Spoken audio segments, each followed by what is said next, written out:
Hello everyone, welcome back to Carnage Reviews. My name is Eric. Guess what? The ball is back, baby. That's right. Today we look at Phantasm 2. For the entire month of December, I will be looking at the Phantasm film series, and then to wrap things up, I will rank each film from favorite to least favorite. If you have yet to watch my previous video on the first Phantasm film, what the fuck is wrong with you? I'm just kidding. But I do highly recommend you check out that video first before you proceed with this one. Before we get started, just a quick reminder, grow yourself some balls, oh I love my jokes, and please consider subscribing to the channel. Just click that subscribe button, along with the bell icon to be notified when I upload new content. If you are already subscribed to the channel, well, your balls are as big as mine, and they're pretty big. Phantasm 2 was written and directed by Don Coscarelli. Returning from the previous film are cast members Reggie Bannister and Angus Scrimm. It also stars James LeGros, taking over the role of Mike from Michael Baldwin, Paula Irvine, and Samantha Phillips. Phantasm 2 picks up right where the first one ended, with Mike discovering his brother Jody died in a car wreck and believing that everything that happened previously with the tall man was a dream. However, it was not.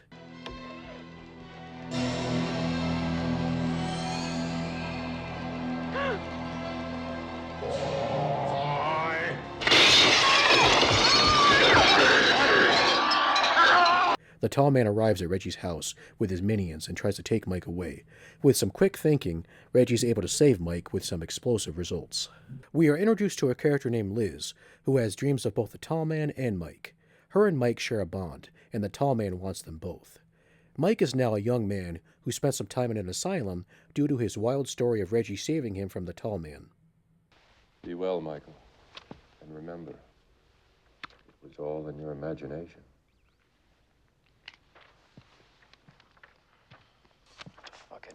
After Reggie catches Mike digging up graves, Reggie drives Mike back to his house to talk things over. The tall man communicates to Mike through his mind, and Reggie's house blows up, killing his entire family. We gotta get him out! Come on, we gotta get him out!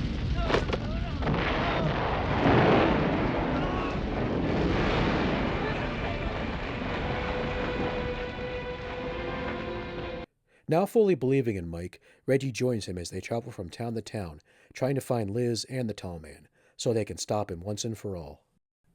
This will sound blasphemous, but Phantasm 2 is what introduced me to the series. In my teens, I first saw the film on the Sci-Fi Channel during Halloween, and I loved it. Eventually, in my college years, I did see the first film, which prompted me to seek out the rest of the series. Back then, there was only 4 Phantasm films, and they were really hard to find on DVD. I don't think the second film at the time even was released on DVD at that point. Phantasm 2 was released in 1988. During this time period, horror film sequels were usually a lot more action-focused, and everything was upgraded, from the weapons to the characters. Everything was a lot bigger and badder. Lots of explosions, gunshots, etc. Phantasm 2 was no different. The plot is much more of a direct narrative, as opposed to the first film, which focused more on surrealism. Phantasm 2 still does have that dreamlike quality that the first film had, but is much more straightforward and conventional. When Phantasm 2 first came out, critics just hated the film. They panned it. Sure, it's different than the first film. Maybe it's a bit more mainstream, but it's a hell of a lot of fun. As I mentioned earlier, Phantasm 2 is much more action-focused than the first film was. It's also a much bigger film.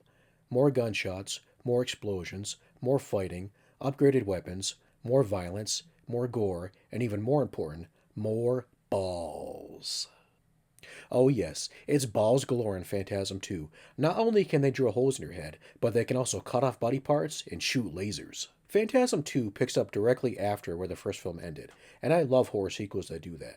What's strange, though, is how, even though this is the second film in the series, and it picks up directly after the first film, somehow Phantasm 2 feels disconnected from the other films in the series, and I believe there's a couple reasons for that.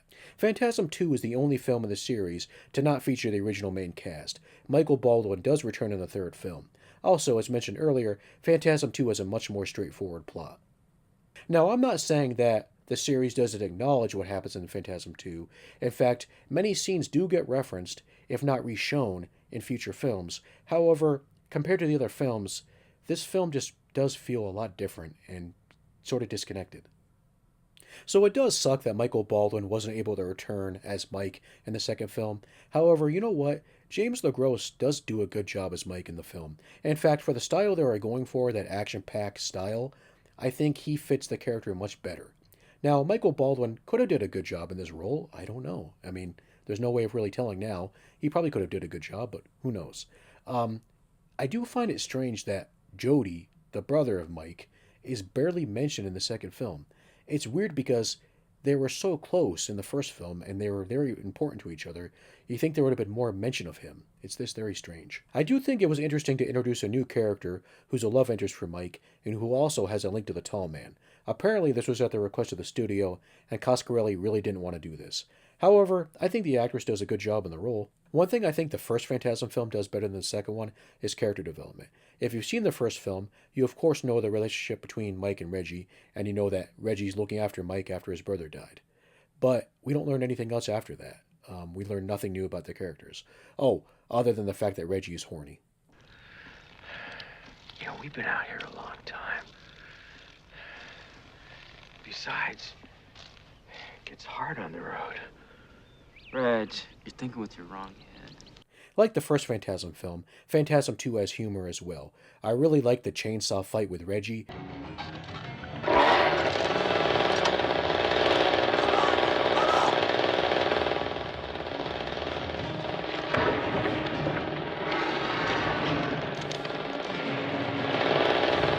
And I also love when he takes that triple barrel shotgun and kills all those dwarfs at once.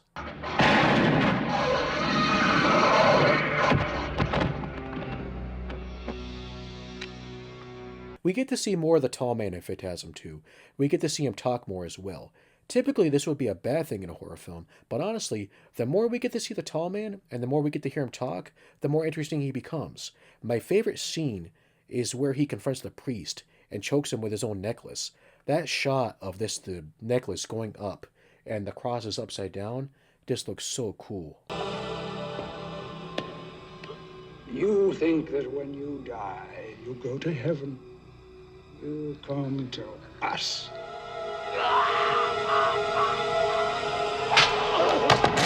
One thing I was disappointed with, though, is that in the first film, the tall man moves so strangely, just abnormal, and it really worked for his character. We don't really get to see him do that so much in Phantasm 2. So even though the film is lacking the surrealism that Phantasm had, Phantasm 2 does have one interesting scene. So Mike and Reggie go to a mortuary to look for the tall man, and they separate, and Mike is in some kind of embalming room, I believe, or something like that, and there's a corpse of a young woman on the table, and he's looking at something, and he hears a noise, and suddenly the corpse is gone. It's not there anymore. And then later on in the movie, Reggie's driving, and Mike is sleeping, and Mike thinks he sees the girl that he saw in the mortuary standing on the side of the road. And then moments later, he wakes up, and he realizes that the girl is in the car with them, because Reggie picked her up as a hitchhiker. So we don't really know if this girl is alive, or if she's dead, or if Mike was maybe foreshadowing that this girl's going to die, or what's really going on. When you compare Phantasm 2 to Phantasm 1, it's kind of like what Aliens did for Alien. It's louder, bigger, and more action-packed. Now, is Phantasm 2 better than Phantasm? That's debatable. It definitely did give us a taste of what Phantasm would be like with a bigger budget. Sadly, this did not continue with the other films in the series. But that's besides the point. That's for another video. But Phantasm 2, if you like the first Phantasm, or if you like action-oriented horror, I think you'll enjoy Phantasm 2. I give Phantasm 2 5 skulls. Thanks for checking out today's video, guys. I hope you enjoyed it. If you did, tap that like button.